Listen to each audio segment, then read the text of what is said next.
me tell you something, brother. You better get ready for the tag team event of the century, dude. It's not happening in the ring. It's happening on your speakers with the most bodacious, the most hilarious podcast of all time. Ooh, yeah, dig it? It's a podcast that's more unpredictable than Hogan ratting out Ventura and the boys to Vince at WrestleMania 3. We were this close to health insurance and retirement funds, brother. This close. Oh, wow, Macho, this is what we're doing? Okay. So these two dudes with attitude, they're taking you on a wild ride, brother, all throughout wrestling history. Pay-per-view reviews, watch-along matches. These dudes are the true originators of the madness that Macho Man claims to be all about, Jack. Well, yeah, brother. Well, how about saying your prayers, taking your vitamins, and letting your friend record you bouncing around in the bedroom with his old lady? Well, let me tell you something, Macho Man. At least me and none of the maniacs took Stephanie McMahon to her junior prom. Ooh. Is Hogan selling the face/throat? Pause. He said he's selling the face and throat. I didn't mean like selling face. Did I just say that?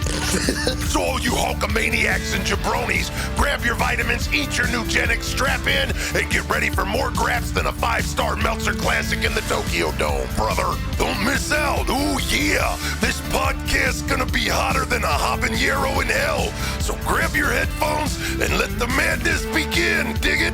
Ooh, yeah. Well, with that being said, BA, just kick it off, man. Come on. Well, fuck it then. Let's go. Y'all heard the man. Y'all know what time it is. Gather around, get your kids, put them motherfuckers to bed because it's grown-up Graps talking time. Y'all know what time it is. It's me, BADBIC, in the motherfucking building here with the Wiseman for the BA and Wiseman show, y'all. What is good, Wiseman, on this beautiful, warm-ass, at least in Ohio, evening that we are no, in. you good. It was warm in Texas for a while today, so don't. Oh, yeah, nice. Yeah, I didn't know if it was like a blizzard or something. Nah, man. It's always hot. The in world Texas, is turning on its head. Yeah, swamp ass and shit all the time over here. But other than I what's, know y'all be getting blizzards and shit. yeah, man. Other than what's up, confusing Graps, because you threw me a curveball. Oh, no worries. The fuck no did worries. you make That's me why I had watch? to. It's okay. We'll get to it in a second. But to his point, I couldn't do this heavy lifting all by myself. This card in particular is near and dear to BA's heart. So I had to bring in somebody that first saw the Graps with me, as far as wrestling that is, and wrestling and all that shit, and was in the trenches and grew up just like I enjoyed this stuff, man. So we have to bring up a pay-per-view from that era. So I have to bring on my brother here, my brother Matt. Y'all have heard me talk about him in the past. You may have even heard his voice on a podcast that may have never existed in the past, so we're not gonna talk about it. But Matt, what's good this evening, my brother? What's going on, y'all? What's going on, y'all? Mr. D's Blunts himself, Matt is here. Yeah, man. This is back when you would put these pay-per-view events on VHS tapes. Y'all may not know about that, but when you graduate to the VHS tapes, that's when you know you in the Hall of Fame, man. That's when you know. Let them know, bro. Let them know, man. So enough illusion and alluding to what we talking about tonight, man. We talking about a pay-per-view from WCW in the year of our Lord, 1992. Super Brawl 2. Brought to you also in a leap year, funny enough, on February 29th of that year. I thought that was pretty cool because we in a leap year here in the current present time of 2024.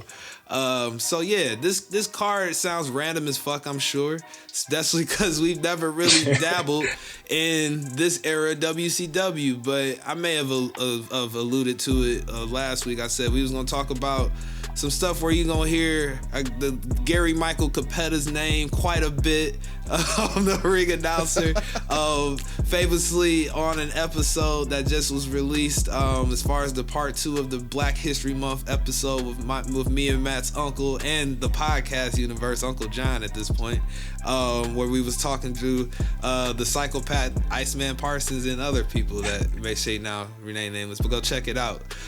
So yeah, man, so Wiseman, I'm sorry, bro. Super Brawl 2 was quite it was just, you had to be there, bro. You had to be outside, man. And like I always have to remind the people, the Wiseman is It's 10 years our junior here as far as me and him. I'm 37, 27 or 26. I'm sorry, Wiseman, if I'm aging you. I'm 27 this year. It's the same shit. There It's you whatever. go. It's coming. It's on its way. But yeah, so these are like prehistoric graps. Like this is, you go to the museum and you see fossils in that shit, to my brother's point of the VHS. Yeah, man, this is where we at. I can't say prehistoric. The only reason, the only reason it seems completely weird to me is because the WCW that I got was like 1995, 1996 WCW was the first thing that I witnessed. I witnessed Hogan in black and white, Sting in face paint, fucking Glenn Gilberti in parachute pants. This is where they made their chops up. Fucking Buff Bagwell with a Slash from Guns N' Roses hat, like all that shit. That's what I first saw for WCW. So seeing, Larry Zbyszko, fighting people and fucking Barry Windham and, Surfer Sting was like, the fuck is this? Lex Luger being over in a main event, that's foreign. Oh yeah, that's foreign to me. It was wild, bro. Like that whole, like to that point, like Lex Luger, we gonna get at him. I'm sure quite a bit this evening, because there's some thoughts I got about the Lex soon to be expressed right after this, as far as where he goes after this pay-per-view. But yeah, man, let's just get into it. It takes place in Milwaukee. The card is stacked with all sorts of randomness, good, bad, and ugly, all in its own respective right. Announcers, you got on the introduction side, Tony Schiavone and a young strapping Eric Bischoff, looking like a TV executive, looking like he works for those scumbags in No Holds Barred. Previous episode, go check it out. So yeah, it's not, to Wiseman's point, the WCW that we infamously know, but before we run in the mid 90s, you gotta walk, and this is a lot of walking because their competitors up north, very much cartoonish. This was the era of Hogan and Warrior, right in that era of like when they were about to fight each other, 92. Yeah, WrestleMania 6 is right around the corner. So to the point of the people that were over at this time, you got Surfer Sting, funny enough, tag team partners formerly with the Ultimate Warrior on the other side. When they were like the Blade Runners, some ridiculous steroid-infused tag team back in the day. A lot of cocaine. Yes, lots. Too much, allegedly. R.I.P. Allegedly. Ultimate Warrior. Sure. And Sting before he was, quote, saved, end quote. If you saw how that nigga shook them ropes, he was off of that shit. You can't tell me none. He shook everybody. Yeah, man. Like they say, man. Slopes hard. Hell yeah, them ropes ain't ropes, man. Those are steel cables. So just put that in your mind. A man shaking steel like that. That's terrifying. Utterly terrifying. So on this card, like you said, Surfer Sting is like the main event against Lex Luger. To Wiseman's point, he is over for some fucking reason, and I have to, at some point off mic, maybe a Patreon exclusive, talk to my Uncle John, because I never understood Lex Luger. I think he thinks that it was cool. Lex Luger has been plugged and played, paused, in all sorts of like setups up until this point. They put him in the Four Horsemen in the early 80s, or the mid 80s. I don't think y'all knew about that or not. He was like, at this point, this big monster heel, which I think it makes sense, like, cause he's a schmuck looking type of guy, like, man, like, fuck you type. He's of a narcissist. Yeah, tracks completely to his WWF gimmick coming. So yeah, man, that main event, as we'll talk about, not that great, which is why we won't be watching along to it. But as we get into the watch-alongs here this evening, we starting off with the match that me and my brother basically like made us, I can speak for myself, I think I can speak for both of us too here, fall in love with this shit, in my opinion. And we didn't even know it when we was watching it, man. So Matt, as we get ready to do the watch along here, and we are on Super Brawl 2, like I said, we're watching tonight. You can go watch this shit just like all the other nonsense WWE owns on Peacock. What is this, Wiseman? 6 minutes and 49 seconds in. So yeah, have it teed up there. And Wiseman will count it off before I get into that question with Matt. So, sir, if you will. Absolutely. We're going to start it in 3, 2, 1, and start. This is shortly before the entrances. Like he said before, Voice of Your Childhood and Eric Bischoff just chatting it up, and then entrances start. So, yeah, what was your question to Matt?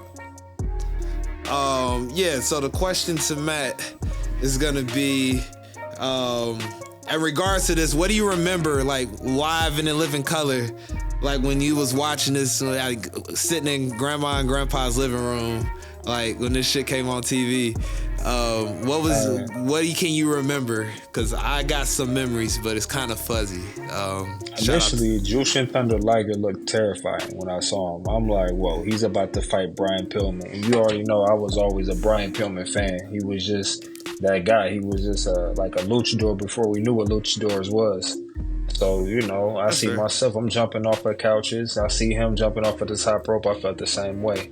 But seeing Jushin Thunder Liger, I just thought, like, wow, where did they find this guy at? As we see him walking out now, yes. He was like, to me, he looked like something like from like a karate movie. I don't know. Like, he didn't look like a wrestler. That's what threw me off the most. Because to the point of, like I said, we were watching stuff involving big steroid freak like Hulk Hogan, Ultimate Warriors. So this was different.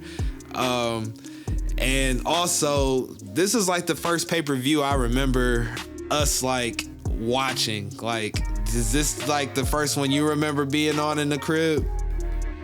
Yeah, I would say the main one. This one stands out a lot because we watched a lot of like Clash of the Champions a lot that came on TBS. Hell yeah! So shout out to this Clash one was of the like mainly one of the first pay-per-views that we've watched. That I remember, and just seeing something new because, like I say, Jushin Thunder Liger really wasn't on WCW back then. So for him to really be on, the pay-per-view, you make it more interesting.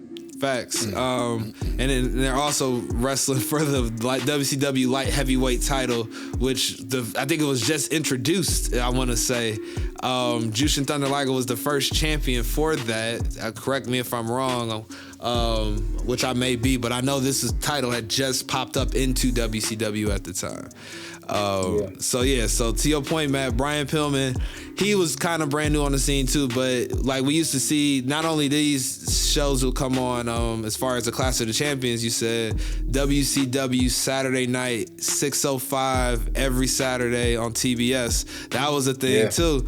So that's what we would watch. Like WCW, like I may have said this in the past, like this was more over than WWF in our house. Like this shit was like we watched. The mornings were for, I would say, WWF because they had that sort of morning show wrestling going on. Yeah. The WCW, especially in the evening, 6:05, like you said, you might have Captain Planet may come on first, and then you got this following right after. Facts. Yes, that was dope. But you had the wrestling and cartoon lead-ins and shit. That was a whole different vibe. Especially the late afternoon cartoons, man. And that is a memory, bro. You just unlocked. For those of y'all out there that are in y'all this like, big right here. Oh yeah, that was a huge move. Ridiculous. Here go Flying Brian doing Flying Brian stuff. Right. You could not jump on. Yeah, I was about to say, to that point, you weren't allowed to jump off the top over the ropes in this WCW. It was considered a disqualification in Bill Watts' WCW to go over the top ropes. So to the point of how the ref was acting just now, like, get off of the top rope, like, because he looked like he was gonna jump from the outside. Something we take for granted here in today's wrestling. Yeah, Bill Watts didn't play that shit. It's very interesting. But sounds like some fucking, what was that shit that EC3 made? Build your narrative or whatever. That sounds like that type of shit. That's fair. Definitely is. I'm sure that's what he got it from. Exactly. Or when Lance Storm had that one match where he was making shit up. Early episode of our show here, of the former BA show. So yeah, it was a whole thing to do that. But I think they were making fun of Bill Watts when they do that kind of stuff now, because people did not like that rule. But yeah, Brian Pillman, like I was saying, like this is early on in his career. He was a former footballer, as we know. Daddy of Lexus Kang and now NXT. Because I don't even know, Matt, because disclaimer, Matt don't watch the current product all like that. But I don't know if you know, Matt, that Brian Pillman's son wrestles right now for WWE. No, I wasn't hip to it. Yeah, it's kind of hard to keep ridiculous. up with it these days. But I'm surprised that he's in it because a lot of these other wrestlers, like even the Cody Rhodes, guys like that, he's a third generation from my recollection. So I'm not surprised at it. Oh yeah, he had a rough go to get there. I'm sure the wise man remembers when he was in another outfit called AEW before he got to WWE, and he because they kind of booked him like a all-American like football star type of deal where he was like this baby face like son of Brian Pillman, and like it wasn't hitting. And now he in WWE, he kind of like dressed like a fuckboy, to just call it what it is. He got like this crispy ass like black man's lineup, like he's leading into the culture type stuff. And he's just a heel dickhead. I feel like you gotta play that role now. Gotta go get it far away from that gold dust era as far as possible when it comes to that. I never that's a whole understood nother that submission. Discussion. I don't know what that shit is called, but I never understood that submission where he fucking puts his like look at it like right here. What is this called? JR refers to it as a bow and arrow type of maneuver. Okay, I don't that's know. why I'm like the surfboard, from what I understand. I thought the surfboard was with the knee on your back, like with the knee, and then you pause. Okay. Yeah, I don't know if that's pause worthy, but just in case. I thought it was the neck, but either way, I it. understand. These wrestlers love the neck on the BA and Wiseman show. Let me tell you something, brother. There. But yeah. Damn. Good sell. That was a real kick to the chin right there. Real drop This kick. was an inspiring story hearing this because how y'all were just introduced to Jushin Thunder Liger because y'all got to experience the real Graps for the first time, coming from the motherland of Graps. Which is Japan. It's Facts, so man. nice. We didn't even know we was watching. Exactly. You didn't even know it. This is why you like watching New Japan shit with me nowadays, because you was watching New Japan shit back in the day and you didn't even know it. Nah, and shout out to the collab that WCW used to do. Like to that point, WWF wasn't collabing with New Japan and All Japan back in the day. WCW That's like the Great Muta. Exactly. Yeah, yes, Matt. Thank you. Guys like him. He was terrifying, spitting and shit. Yeah. Like he looked crazy as a kid. Exactly. We reviewed a Muta match, if I'm not mistaken. A Great Sasuke. We did. Yeah. It was it was like the Vince Russo era of WCW because he wrestled like twice in a night. Oh God, it was that New Blood Rising. Yeah, it was the New Blood Rising. This is not good, Great Muta. This is not the Muta we want to remember. It's probably like 50 at that stage. Yeah, this was very bad Muta that got booked badly. Yeah. Watch this Muta. Yeah. The Muta I like to remember is from this era, like when he was wrestling like Ric Flair and Sting and shit like that. Like putting on crazy matches, doing crazy moves to the point of you didn't see that kind of stuff in wrestling over here. Look at Pillman selling the knee, telling the story. I feel what you said on him, like being like a cruiserweight before cruiserweights, Matt. But one thing I saw watching this back was like they tell an amazing fucking story. Like, and these dudes, like I think that may have had one match before this, like on some random ass Clash of the Champions or something for the first time the light heavyweight championship was there. So it's a dope ass story being told here, outside of just the high flying shit that it's a good match. Like they're selling it, They really, the back and forth, the ebb and flow of the match. Like there's not one-sided beatdowns. It's just a good give and take kind of pause, match. You say. And that's the appreciation that I have for when we watch and talk about wrestling on this show, because it's not all about how many weeks or months you built a storyline and made it all interesting. I'm not going to say any names, but the story can be told within the wrestling. Rather, it's a one-time meeting or they fought 8 times within the last 4 weeks. the story can be told in the grabs. That is the story. All I'm gonna say is, as far as, because this is the first Graps taken in, so to speak, I'm gonna just say I don't approve or support whatever reference to AEW that he just said in there, but yeah, I agree with this being the storytelling, like, because this is storytelling right here, because I was a kid and I didn't know any better, so I don't even know what that means, but I gotta say that because I feel like it needed to be said as we talk about stuff that ties into the other universe of this show. I didn't even but say, I'm gonna digress heavily. I didn't even say AEW, but the fact that that's the first thing that came to your mind, hey man, if the shoe fit, then slide that. I mean, I'm just saying, like, I'm not gonna turn this into an AEW show. Come check out our Patreon tiers. That's all I will say. Coming soon. The Wiseman will be giving you some more about that I will not be anywhere near, because I don't do AEW. We need not right now. You're the yin and yang. We gotta have both sides, man. Both sides. But yes, like you said, we don't want to turn this into an AEW centric pod. No. So back to Flying Brian Pillman versus Jushin Thunder Liger. Look, he's just working the back. Hey yo. Hey yo. Oh fuck. If you're watching along, you understand what I'm saying. If not, I have to explain it. Jushin Thunder Liger had his knee in Brian Pillman's lower back.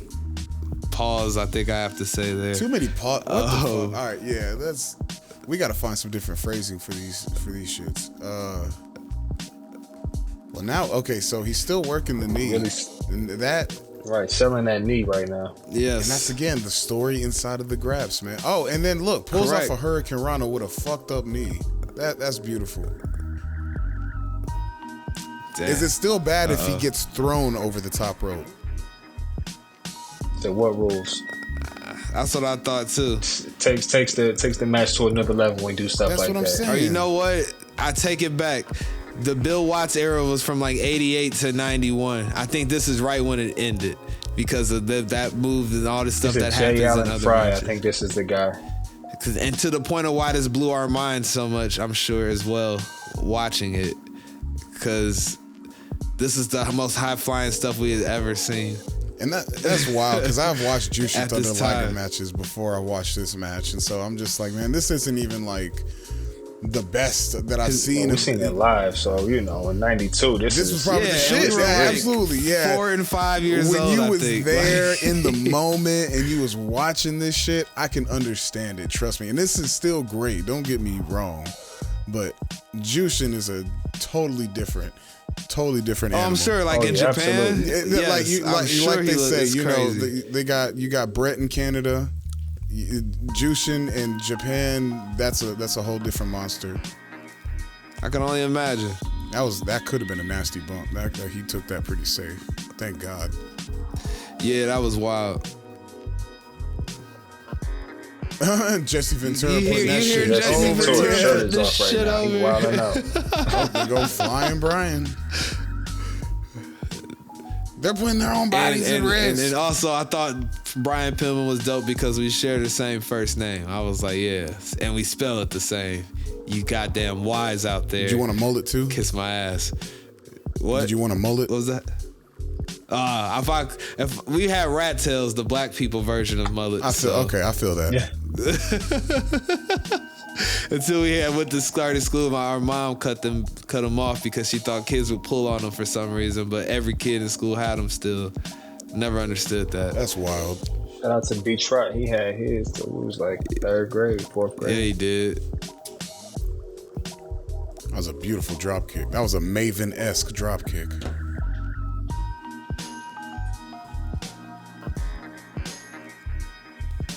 Jesus. He's about to get the whole Flying Brian gimmick going here again. And he doesn't even look like somebody that'd be top rope all the damn time. Nah, not for real. I don't know. It just seems so basic of a match now.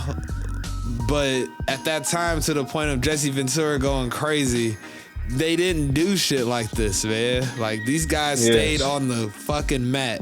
Like, they did not venture too far away from that. There's a lot more gimmicky, more promos being cut to make you sell certain things. Like this is like a legit wrestling match, you know, without the promos being cut. Oh yeah, and to the point of what else is on this card after this match, because we're not watching along with it. We get Marcus Alexander Bagwell, aka Buff the Stuff in the future, versus the tailor-made man, Terry Taylor, aka the Red Fucking Rooster. That's a gobble motherfucker. Name. Great value, Ted DiBiase. Yeah, essentially, that's a great description of the tailor-made man. That is a great value, Ted. Terrible Great name. value, Uncle Ted. Terrible. It was very much just a meh match. Tailor-made man used to be a part of like a gimmick with Dustin Rhodes' wife. Oh man, the close count there, man. What the fucking minute? With the bridge too, that was beautiful. Yes, the bridge off the bat, the body to body suplex. So you get, and what it was him, tailor-made man, Terry Reynolds, and I forget the third guy was. They're supposed to be like the men of the future, some corny ass gimmick. Yeah, it's that awful. sounds I don't ass. remember it. I remember just from researching, looking stuff up. But yeah, that's where that gimmick comes from. So they just left, I guess, and left tailor-made man to himself. It's a nothing match. That's where we're not talking about it. It sounds like nothing. Pillman hits him with the cross body. So many close counts in this match. Imagine cutting this on, and this being the first thing you see when you cutting on a wrestling show as a kid. Before you know anything after 92 exists, this is the best thing you will see. That's just readily available to you. Man, we watched this tape of Super Brawl 2 every fucking day for like 2 years. I'm convinced. And if we weren't watching this, we were watching other Clash of the Champions that were on other tapes or other pay-per-views like Wrestle War 92 after this year, which will be a future episode at some point. So yeah, man. So many crazy pin attempts. SD Jones, eat your heart out with your small package, man. Pause. Jesus. Brian, God. Jesus, man. What the fuck? I was thinking previous episodes, Special Delivery Jones, master of the roll-up. That's a jobber special. You got to go watch them. It's great. Yes. For those, go check out the jobber specials, parts 1 and 2. Master of the small package. This man. Jesus, dude. All right.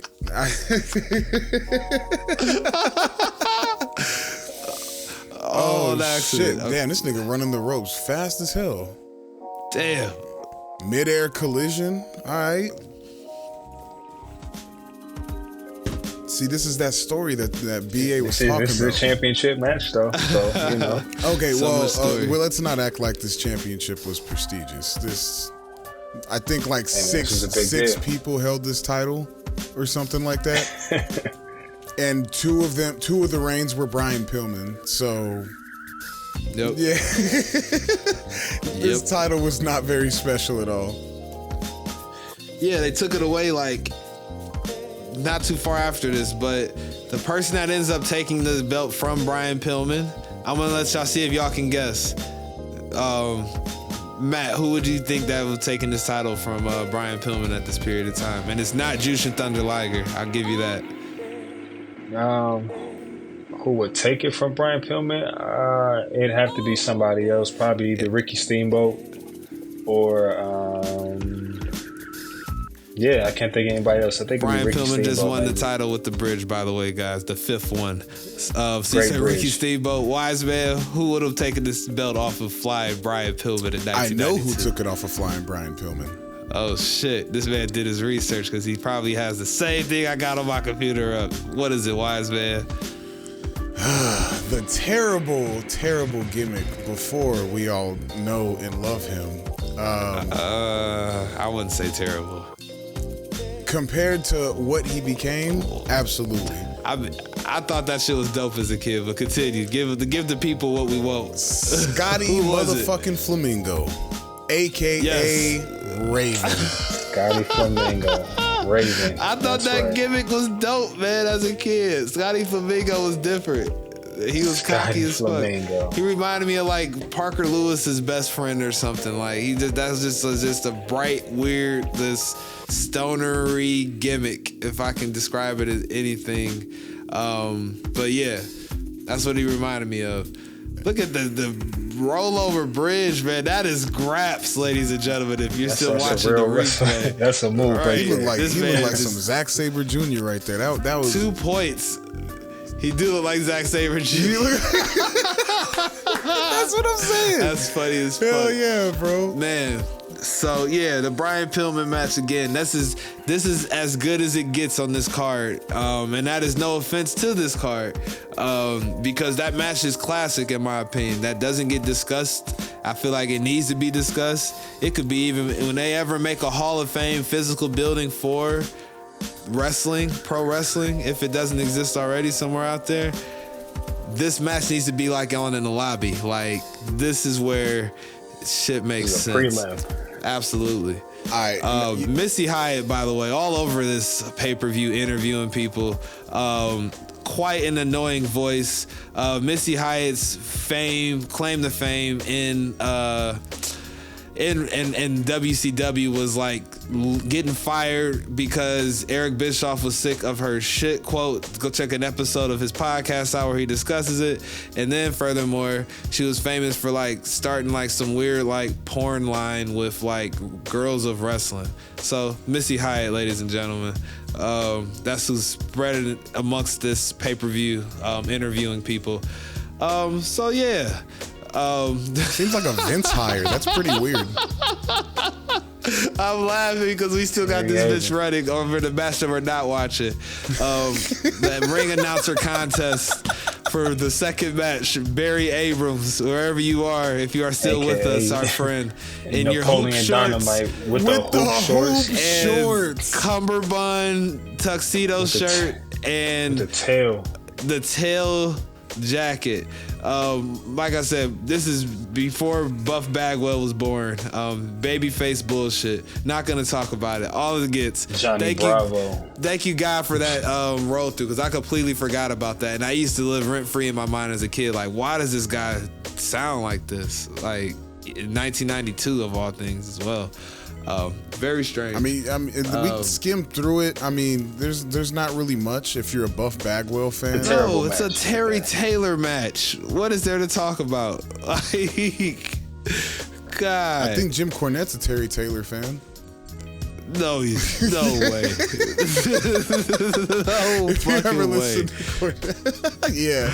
I don't even know imagine what he has to say who about wins Terry this match? Taylor. Who wins this match? Oh, well, it looks like Buff Bagwell does. Marcus Alexander Bagwell wins by pinfall. Terry Taylor loses his shit, though. Oh, Terry Taylor of course loses he does, it on because he's fake Ted DiBiase. He looks like Terry Silver from The Karate Kid. Why did we like, basically get the same finish to the first two matches?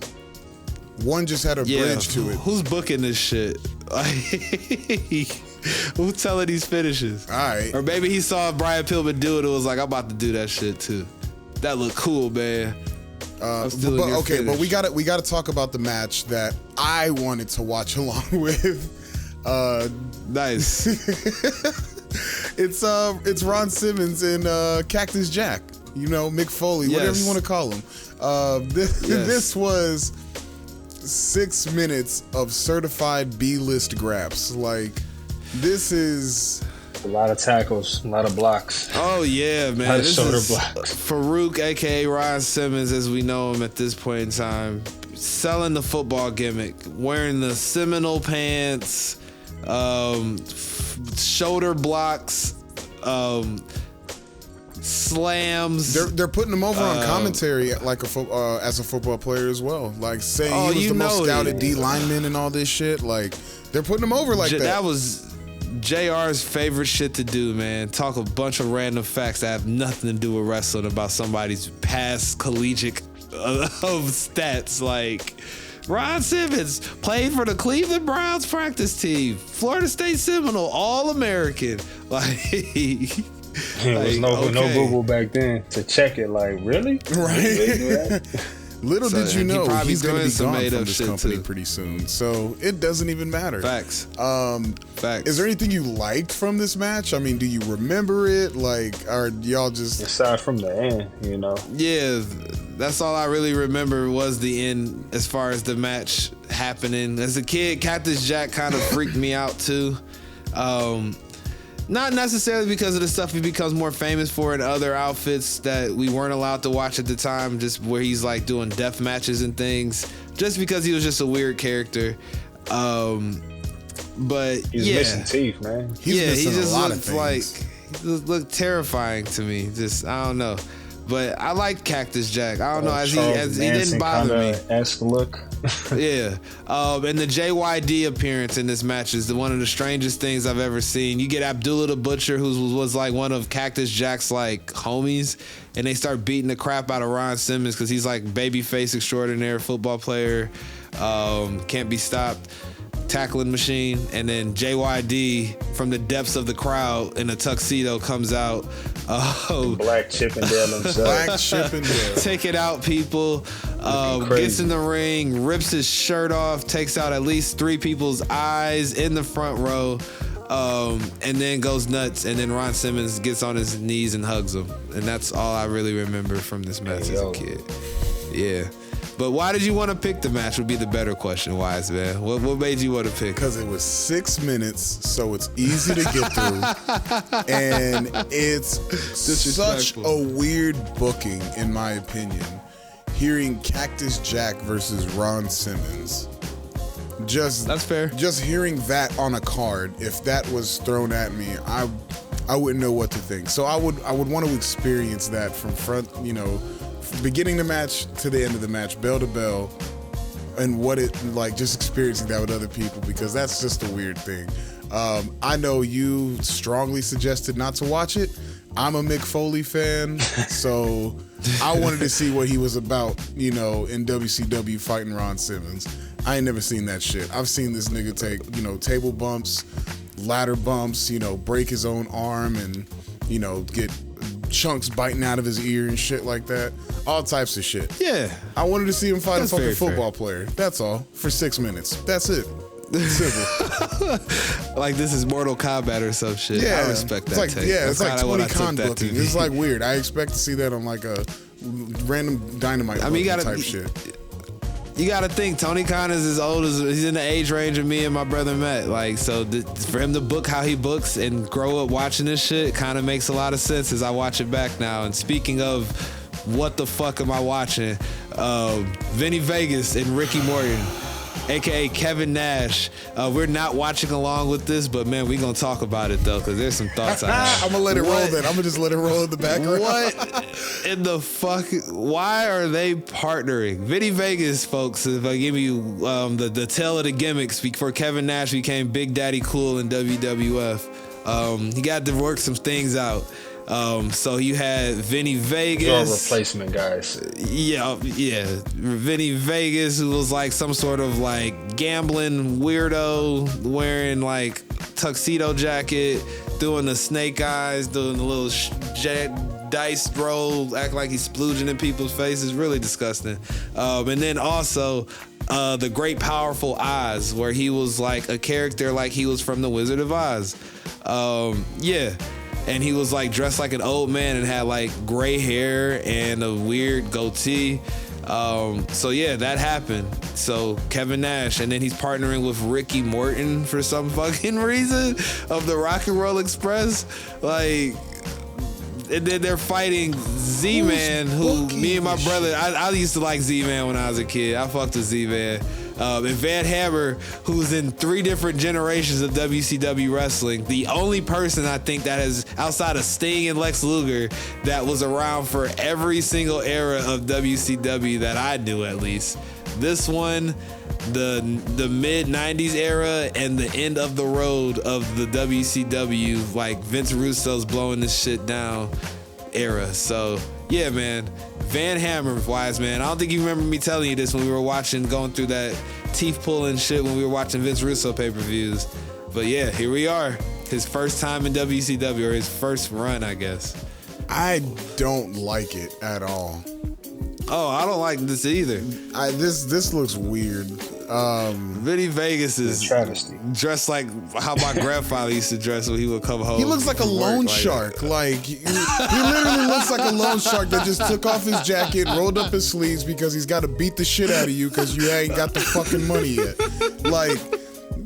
Sleeping with the fishes, yeah, bro, buddy. you're gonna fucking tie cinder blocks to your ankles and throw you in the goddamn lake for fucking someone to find 10 years later. He looks like the dude that Rocky hired, or guy that hired Rocky in the first one, like at the docks. That's exactly who Vinny Vegas reminds Exactly. me of. Overalls, white shirt, plain black slacks. Like, why is he wrestling like this? Ricky Morton literally looks the same as he does now, as far as but he's just an old man. As far as he still has the mullet, he still wears these types of pants, so he wrestles. Ricky Morton still wrestles, Matt. By the way, like on the indies. That's insanity. I feel bad for him. And when I was watching this, I feel bad for him. when I was watching this, I'm like, there's no way he is still wrestling the same year that we're reviewing this. And Robert Gibson. Yeah. That is insane. When I saw because it was the Rock and Roll Express, right? When I saw they got booked on the indies. Yep. Or was it NWA? I can't remember. They got booked. Yeah, NWA. They got booked at NWA to do legitimate matches. Not no bullshit throwaway, come wrestle for 2 minutes. These motherfuckers were doing tag team matches for 10 minutes plus. Working. Putting people over and working. The niggas is old as fuck. It is insanity, bro. So the fact that he's here, and then just again the weird booking, in my opinion, because Vinny Vegas and Ricky Morton, like, and then who the fuck is Van Hammer and Z-Man? Like, I don't know who any of Top Zinc, sir. that shit stressed me out when I'm drop kick off the top rope was his move, man. Hell yeah, basic as fuck. Tell him that. It's a drop kick. Right, man. It's a drop kick. It was off the top rope though, Wiseman. You had to be there. You had to be there. Can't be too cold Scorpio, man. Right. Oh, when we first saw that nigga, man. I heard people was having heart attacks when they first saw that black man doing shit like that. Cold Scorpio. Like, man, that theme music. He's shucking and jiving and he can wrestle? Oh my God. Yeah. He used to literally break dance to the ring. Like, I think about that shit. And then go do fucking shooting star presses and 450 splashes and shit. Like, nah, man. That man was insane. And then he went and sold out to Vince as Flash Funk, and the rest is history. That Flash Funk shit was tragic. Tragic what they did to that man. Yeah, that check. That's what that was. I get it though, but Flash Funk, they had him dressed like in an Elvis outfit. You remember that shit? You put enough zeros on it. I wish I did. Hey, you put enough zeros on it. Somebody go and dress up for whatever you need. You put enough zeros on it. I hope it was worth it. I don't think it was, man. In all honesty. I don't think it was. Especially because he was right back at ECW after that Flash Funk shit. So that'll tell you all you need to know. Wrestling for free, basically, for Paul Heyman. Then got bought by the company that made him Flash Funk. That's got to feel terrible. Terrible match. Yeah, that's got to dirty work. Shout out to Too Cold Scorpio. God damn.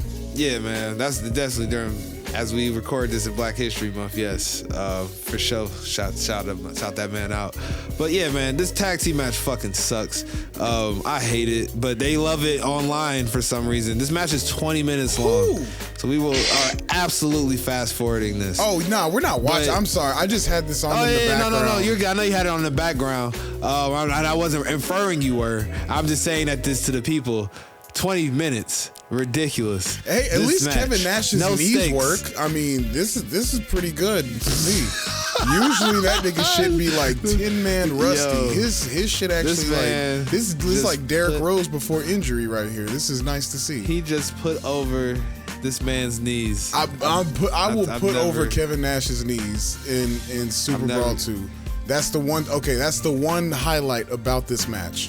Kevin Nash's knees work. He's literally dressed like a pit boss. Look at that. He just did a big boot off of 1 foot. He did a big boot off of 1 foot. Let that man try that shit in 1999 in that same way, and he's pulling both hamstrings. He just did the little dice shake in the Van Hammer's face. Disgusting. This is nasty. Let's just keep going before we get caught up. Yeah, so this match happens. You can fast forward to a certain promo that we're about to see for the next tag team extravaganza. You don't want to see who we're wins? not going to watch this match. I think Z-Man wins probably because Z-Man and Van Hammer win. Yeah, there you go. I said Z-Man wins everything. They're putting him over. Here it is. I'll start it. So we'll have the Yes. audio up. We'll have the audio up for this one. How about that? Yeah. So y'all don't even gotta worry about watching it.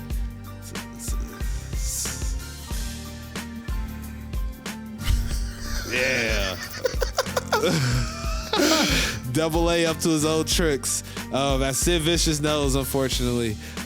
So what happens here, as you guys are listening to this, is freaking Arn Anderson and Larry Zbyszko of the Dangerous Alliance, which we'll talk about here in the next watch-along match, run up on Dustin Rhodes and Barry Windham's convertible and take his arm and slam it in the door. Forearm. It looked tragic as a kid. I thought that was so real. Matt, do you think that shit was real when you was a kid, man? Absolutely. You know, man, listen. Now, I thought Larry Zbyszko was the worst person in the world. I thought Arn Anderson was like a real killer. Just the way how he looked, was. you know. He is. Yeah, man. It still is. Call To him this Glock day. Anderson, man. Yeah, bro. He just cut a promo about a Glock like 2 years ago on live television. That man. Yeah, he say he don't fight no more. He shoot motherfuckers. That's a double A be on. He said I spent $800 on this Steve Austin. Glock. I ain't fighting nothing. Oh yeah. Man, Larry Zbyszko look like he is that old man strength. He chopped logs all day long. He looked like the wrestlers from like the black and white era where they always pose like this and just in generic Yes. black trunks. He looks like the poster child for that. Just like Facts. 50s wrestling. Because Arn Anderson's wrestling later on tonight because the Dangerous Alliance is a dirty gang. Stunning Steve Austin is wrestling with Larry Zbyszko. Stunning Steve and Austin. this is good old Stunning Steve, future Stone Cold, now with the blonde hair, even before the Hollywood Blondes gimmick, which I think one of his best gimmicks. Wow, his in best all one, honesty.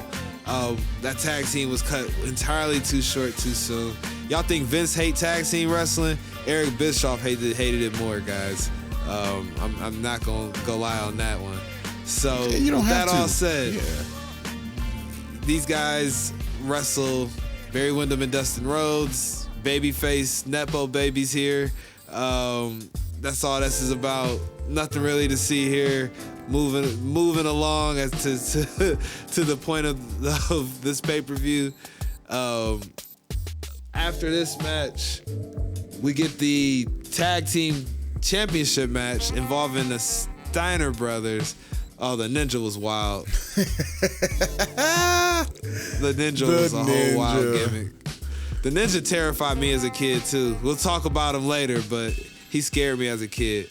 We will stop here for a little bit. We'll watch the Steiners and beautiful Bobby and Double A Arn Anderson wrestle the Steiners here.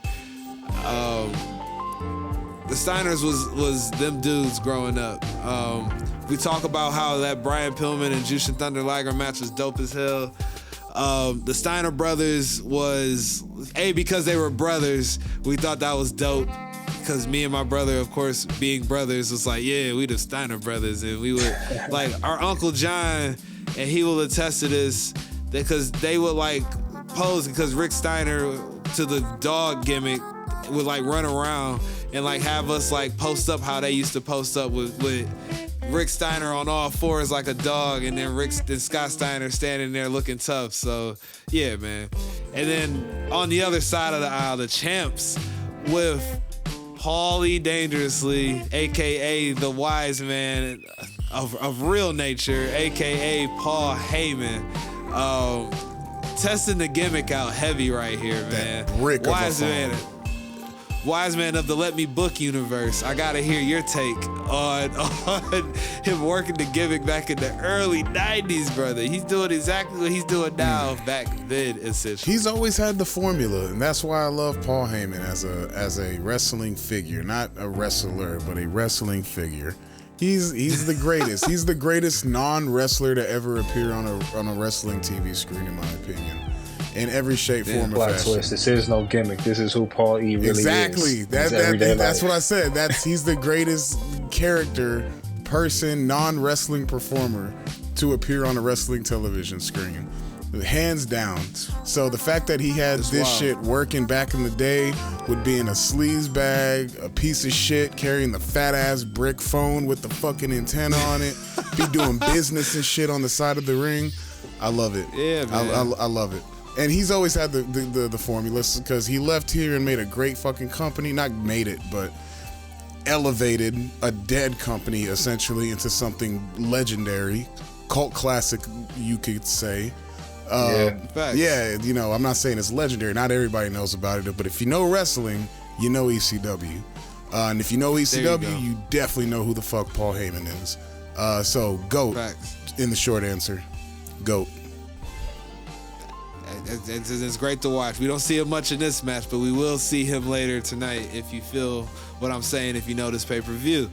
But yeah, as he sells, getting taken like he has gotten 25 to life basically, back to the back. The Steiners and beautiful Bobby R. Anderson put on a dope ass match. I'm not gonna hate on this match at all. We just ain't gonna watch it because there's a better match I feel like to be told and walked through here as we get through it. But yeah, the Steiners win one of their many tag team title championships as they keep it pushing. So yeah, Steiners win. Actually, they didn't. The Dangerous Alliance won this one because remember the referee gets knocked out. And then the other referee runs in, and Beautiful Bobby gets pinned, and he's the illegal man in the ring. He is correct. So the pin doesn't count. They get disqualified. You right, bro. Yes. Disqualification. Correct. BA got the finish wrong. Oh my gosh, that is terrible. Insane. Pure insanity. But this, to the point of the heavy lifting. This is why I brought in an expert. I knew I couldn't do this by myself this season. So to that point, yes. So technically speaking, for disqualification, they should have won. Yes. Yes, but no title change. So thank you, Brody. That's a huge point there. To the point of the Dangerous Alliance and the non-stop shenanigans that they're on in this era of wrestling. So yeah, man. Crazy ending. 20-minute, another 20-minute tag team match. Man, if you love your tag team wrestling, you love this card, boy. Jeez, please. 20-minute tag matches back to back. That's 40 minutes of tag team wrestling back to back. 40 minutes. Graps, brother. Graps. So with that said, we're gonna get into our final watch along of the evening here. This match always stood out in my mind as one of the. I thought this because I thought somebody should have won this match. I'm gonna tell you in a second, but the match we about to do our last watch along to, Ricky the Dragon Steamboat versus Ravishing Rick Rude as the champion for the United States Championship. Man, Ricky Steamboat should have won this match as when I was a kid. Man, I used to get so salty, bro. Rick Rude was such a good heel. And Wiseman, when Rick Rude does his shtick, if we could have that audio, that'd be amazing. So, all right, I'll get it in. Don't worry, run it I'll get it when he's in the ring. But yeah, also of the Dangerous Alliance, Rick Rude. Another one gone too soon as far as from the Graps when he wasn't allowed to wrestle, and then just in general when he passed away. Rick Rude was a dope ass wrestler, man. Gimmick, it all. I think honestly, bro, like when I think about like his WWF run, he was so good that he had to deal with bullshit. Like he had to deal with the Warrior because he was too good. They saddled the Warrior with him in their Intercontinental shit.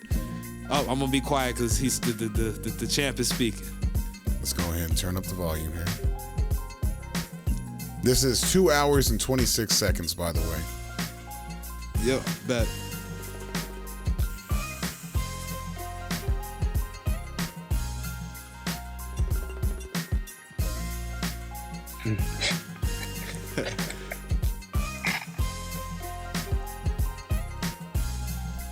Classic shit here, folks.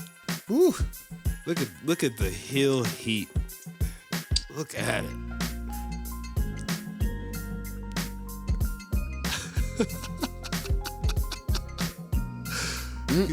Hey, that ain't that artificially fucking played in the crowd noise. That's like that ain't piped in. Yeah, that's legitimate.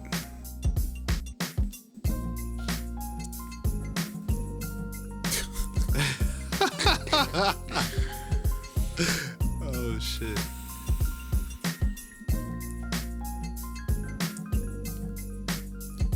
This is hilarious.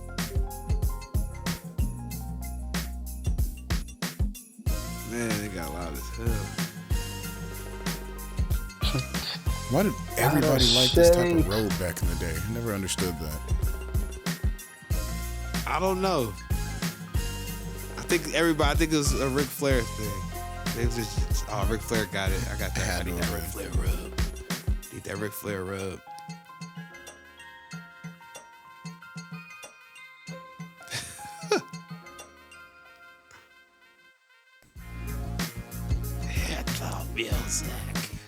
He's got his own music for when he takes his robe off.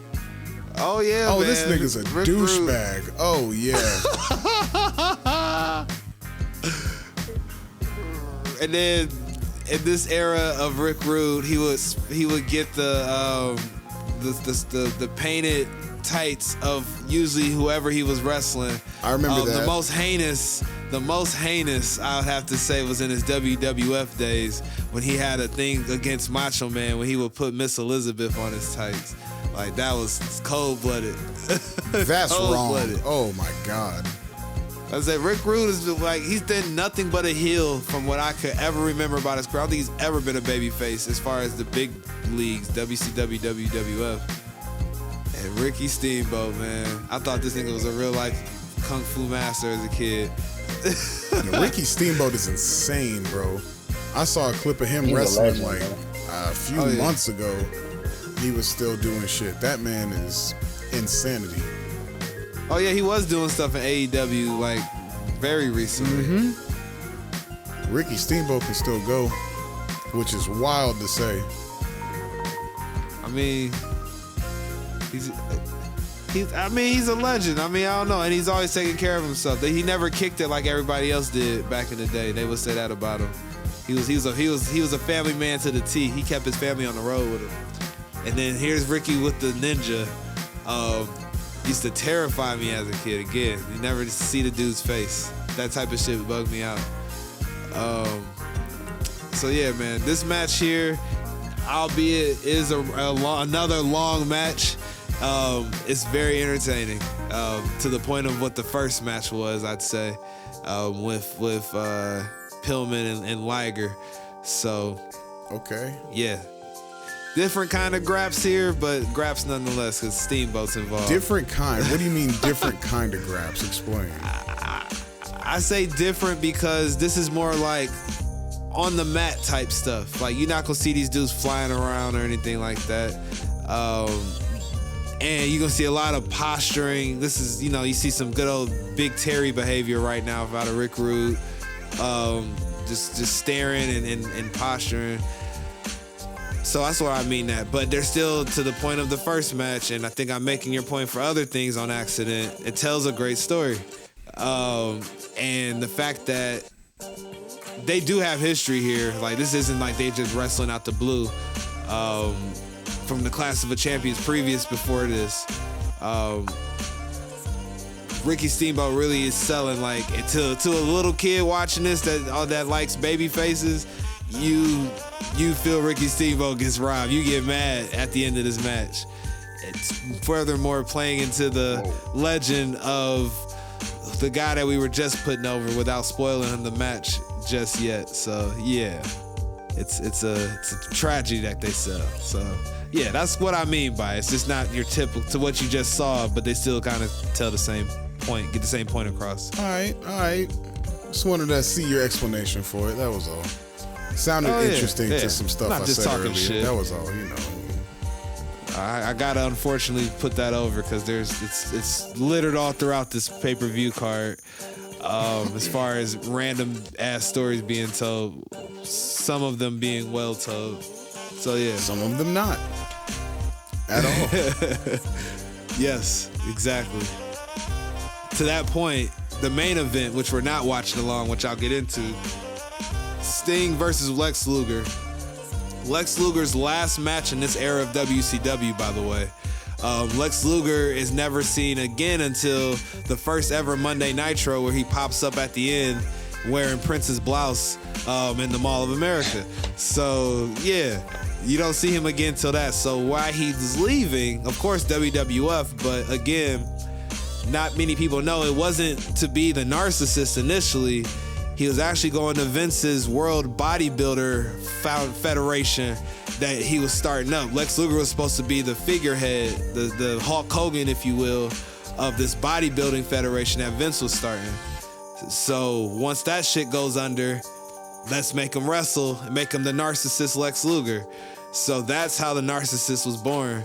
So this was the last time, this pay-per-view is the last time we see Lex Luger in WCW till that era of coming up. So Wiseman, were you aware of that at all as you were before you started researching it, that this is kind of how that ended up? No, I know how it ended. I don't know everything in between. I know how it started and I know how it ended. All the in-between shit, I was not aware of at all. So that's completely new to me.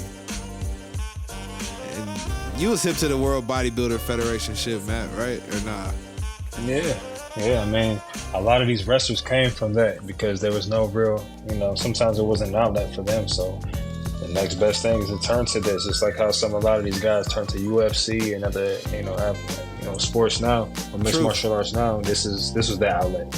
It's a very good point. Yeah, they didn't have, mixed martial arts wasn't as in, or as a thing even as it is now. So, yeah, bodybuilding was that pivot back in the day, and Vince being a meathead by nature and also doing other things around illegal substances at this period of time, figured, hey, why not start a bodybuilding federation? Because I already took over wrestling, damn it, so I might as well do that.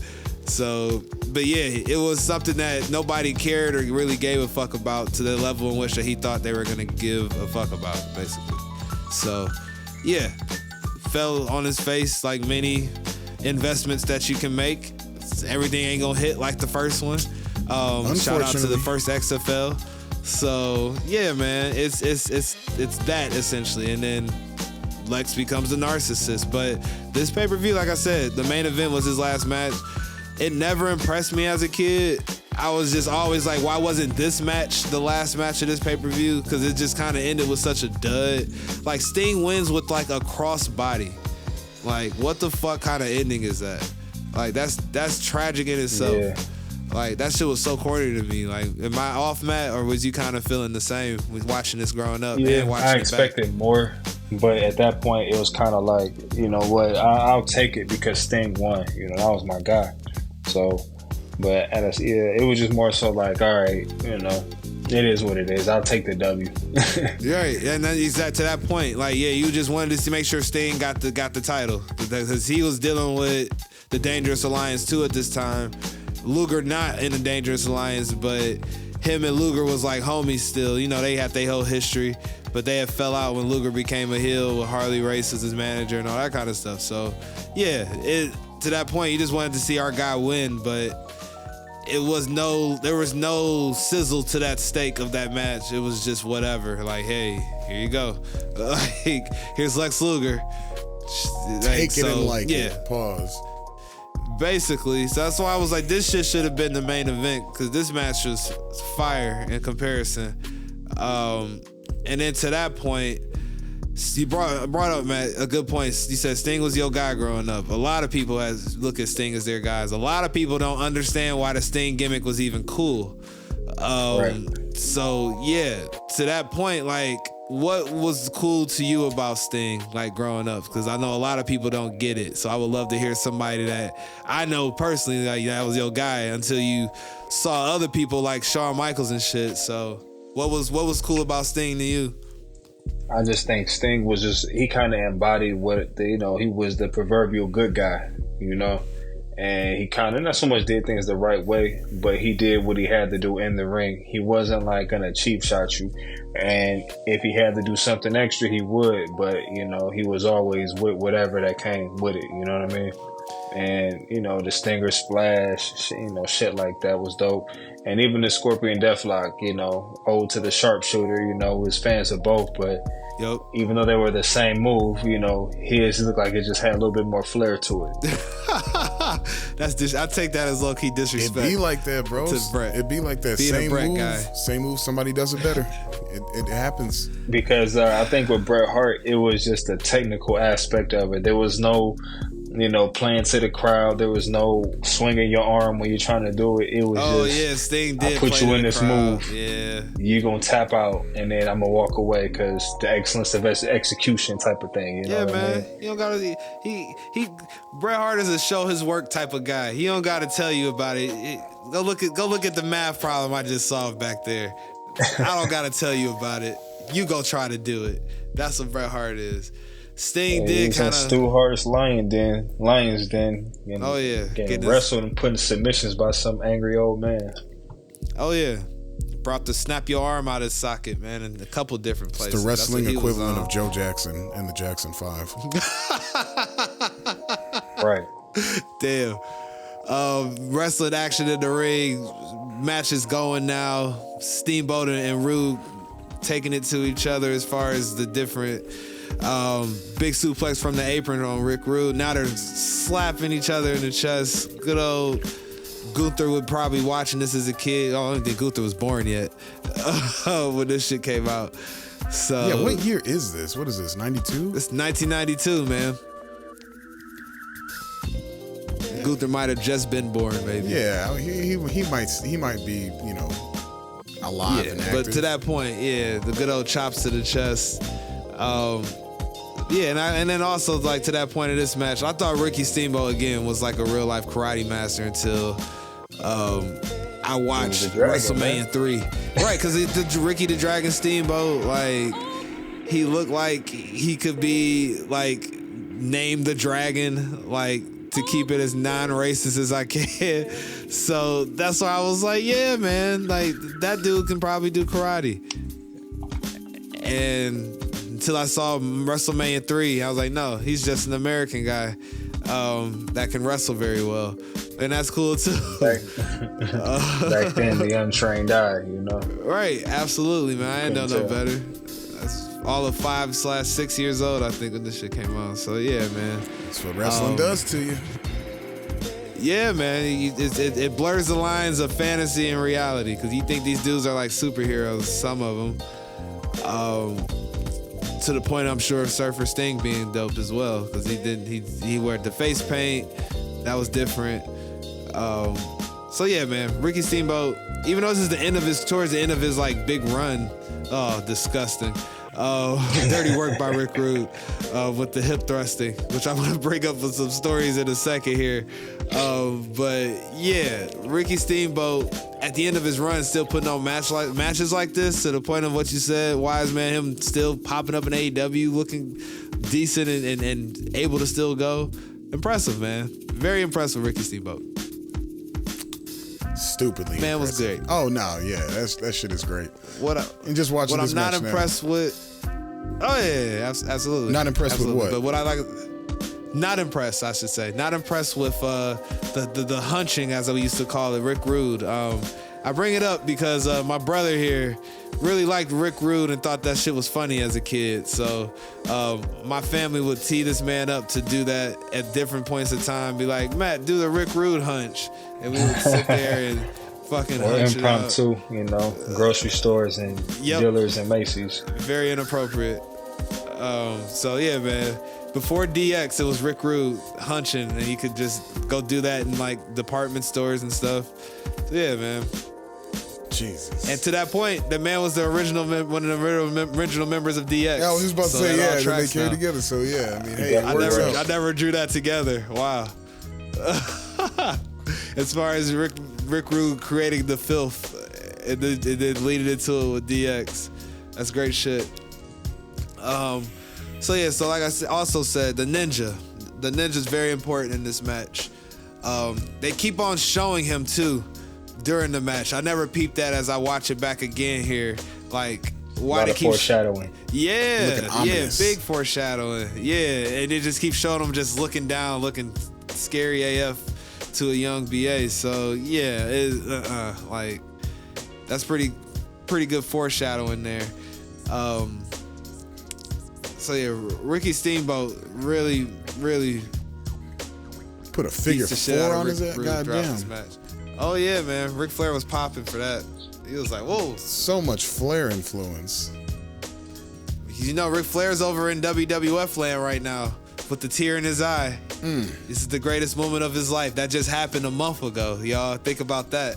He just went the entire, what did he enter in the Royal Rumble that year in 92? Number 2? Number 1 or 2, something like that. Yeah, so that just happened a month before this. Think about wrestling in this time period. Wrestling was insane. Or was that the 91 Rumble? I can't recall. 91 or 92. I want to say 92. So you got that happen. Maybe that was a shout out to Ric Flair. That used to, before it became like a whole thing to like shout out your guys. Or probably not. This is in the era of you had to, kayfabe was a big deal. This is before the curtain call. Pre-curtain call, you couldn't be doing shit like that. Yeah. None of that. Yeah. HBK, I miss you, bro. Like on like Kevin Nash used to be like on Nitro. Yeah. It's for you, HBK. That was None hilarious. of that shit back in this era of wrestling. None of that. Rick Rude. Still gotta flex. Gotta flex. That's gotta hilarious. flex on him. In case you forgot. Oh, you hear JR throw that? Oh shit. Taking I gotta shots. talk about that shot he just threw. I never peeped that. Especially knowing why when Lex Luger leaves. So JR commentary just says there's no money in bodybuilding. As Rick Rude was flexing just like that. To the point of the Lex Luger story. Wow, JR, you should come on and do this show anytime with us. Better, or we could come do Grilla JR. Couldn't be better timing. Yes. Can't play at that time. That's a Hall of Famer right there. So yeah, like Rick Rude, such a great heel. Ricky Steamboat in the sleeper hole right now, selling the down and out babyface shit. Every time. See, and you got JR putting over Ricky Steamboat, like, for any young athlete, any young kid. Looking at Ricky Steamboat, gonna motivate you. Young, how old is Ricky Steamboat at this point? Man, he gotta be in his like early 40s. 30 something. Late 30s, early 40s. I was about to say, ain't no way this man is anywhere near his fucking early 30s or late 20s. No. No, JR was talking so much shit during I was about to say, man, what the hell is coming out this dude's mouth right now? To the point, I think Matt said it earlier, no Google. You can just say whatever the fuck you want to say. Yeah. A lot of transitional and breathing and rest holds in the last half of this one. Oh, we're just finna electric chair him? All right. And drop. Man. One of the most dynamic counters he's ever seen.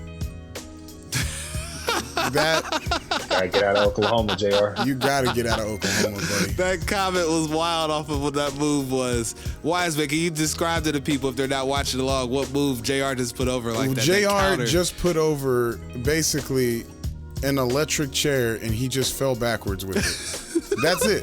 That was the counter. Ricky Steamboat lifted him up into an electric chair position and fell backwards. And that was the best counter JR has ever seen, according to his commentary. Pure insanity. Pure insanity. It's like the 4th time that there's been like a mid-air collision between like Juice and Thunder Liger. Now these two. There's a lot of similar spots. A lot of similar spots in this card between the roll-up spots, the mid-air collision spots. Of course, every match is gonna have his rest holds and shit like that. Gotta sell it.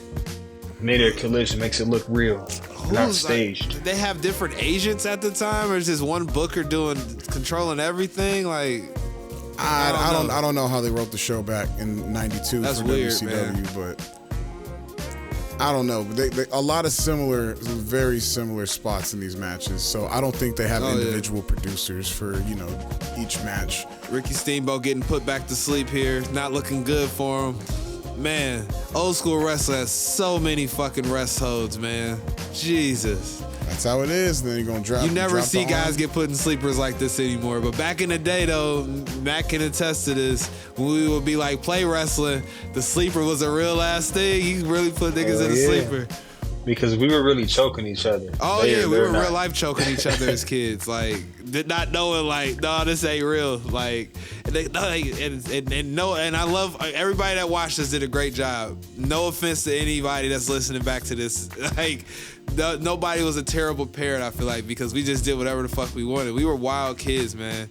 And then shout out to our cousins that would come through and further incite the madness growing up. Like, yeah, man. Like, we would have whole ass wrestling matches on this big ass pillow we had in the basement of our grandparents' house. Like, epic ass matches. And we would real life be putting each other in submission holds and shit. Like, it was wild. It was wild. Childhood wrestling, man. So you want to be a wrestler? What are you going For to real, the top for real. rope Like, for? man. What is he about to do from the top rope? Oh, okay. Nothing. Not a goddamn thing from what it looks like. Look at Jesse Ventura Real cheap. trying to call Ricky Steamboat cheap. It's so good. Love the heel commentary. Superplex?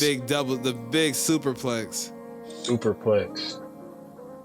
Oh, that looked dangerous for a second, but he fixed it very quickly. Hey man, it's a professional. Superplex So for many the two. God damn it. close. You won't trust that move with everybody. Oh, hell no. I trust Ricky Steamboat, though. Yeah, these are two great workers in the ring here. Like this match should be this good. That was a weird move. Hell yeah. Ricky Steamboat making fun of Rick Rude. Too funny. And Jesse Ventura about to jump out of his chair. Tell him, Jesse. So good.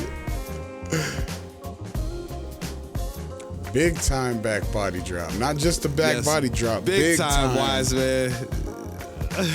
JR he's been putting over shit like this for 20 2.5 plus years. 2.5. Man. Oh, all right. That's a wrap now. Man's getting lit. What's he got? Oh yeah. United See, States man, heavyweight JR champion. baby wants this match to be for Ricky Steamboat, man. Oh, man. Is this it? Nah, not yet. Gave the chop from the top. Yo, What's he got? almost as fatal as the double axe handle wrap from now. the top, wise man. The double axe handle coming from Randy Savage could put a man in the grave, okay? Oh, yeah. Oh, man, here it goes. got the ninja. He pulled out the brick phone. Look at him. Ricky Steamboat sold that so good. Like, he just got electric shock therapy. He goes with the brick That was phone. the 3. That's bullshit. Oh, my God. Dastardly, man. Dastardly bullshit. Dangerous alliance. They strike again, man. Yep, Paulie dangerously banned from ringside, but not as the ninja, evidently. Listen to JR. I see who's booking Roman Reigns' run. This is bullshit. What the fuck is this?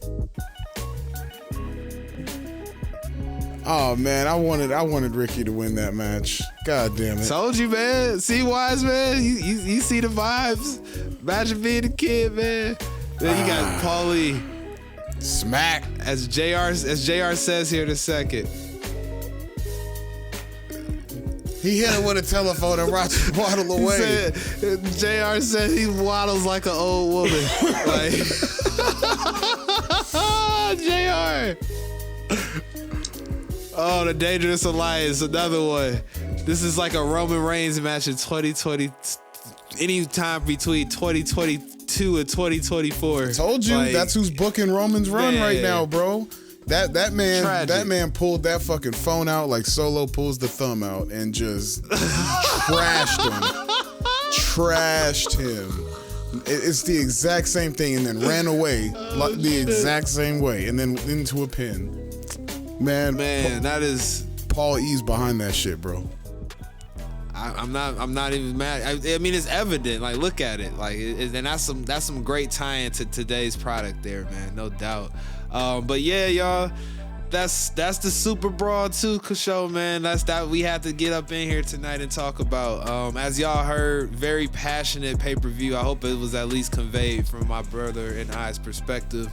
I can still see that VHS tape, Matt. White tape, red lettering, and Sharpie, red Sharpie on the VHS, bro. I can literally see it right now. I wonder if it's still at Grandma and Grandpa's house. It's in the one of the crawl spaces somewhere up there, man. Yeah, I man. doubt anybody tossed them for real. Nah, man, them is classics. I might have to go grab them. I do have a VHS somewhere in the compound in one of these rooms.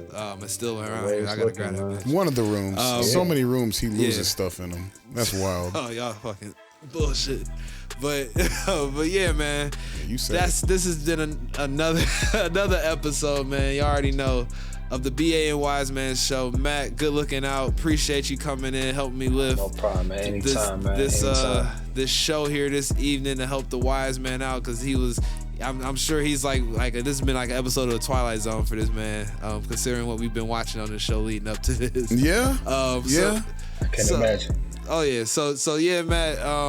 Anything you want to promote, talk about? Now's your time, sir. The floor is yours. Oh yeah, man. Check out my the Instagrams, the Twitter, or excuse me, the X's, whatever you like calling it today, at D's Blunts _LLC. Check out my Instagram, M_Adams216, man. Yeah, check me out on the pod, man. You know, tap in. That's what we do. Yes, sir, man. Go check out his, like I said, D's Blunts. His, if you guys get down on the get down, if you know how most of us get down, he sells hemp leaves as far as what to roll up in. I am a hemp leaf guy, so yeah, definitely check that out. Like you said, I am a consumer, and I'm gonna put it over because it is some good stuff. And right. Trays, wraps, and rolling trays, all that got stuff. It all. Gummies, pens, we got it all. Clothes, hoodies, jackets, we got it all for you. One-stop shop. Shirts that'll definitely get you some looks in public, for sure, and then also less subtle ones. All available. Check my bro's stuff out. But yeah, y'all already know. For us, look us up. Go on letmebookpod.com. Y'all already know what the rest to do from there. Buy a t-shirt, get a coaster. Make your parents feel like you made some bad decisions until they actually look at your Only Slam stuff. But yeah, might as well pub our stuff too. Exactly. So with that said, we up out this boy. Till the next one, we on one. Peace.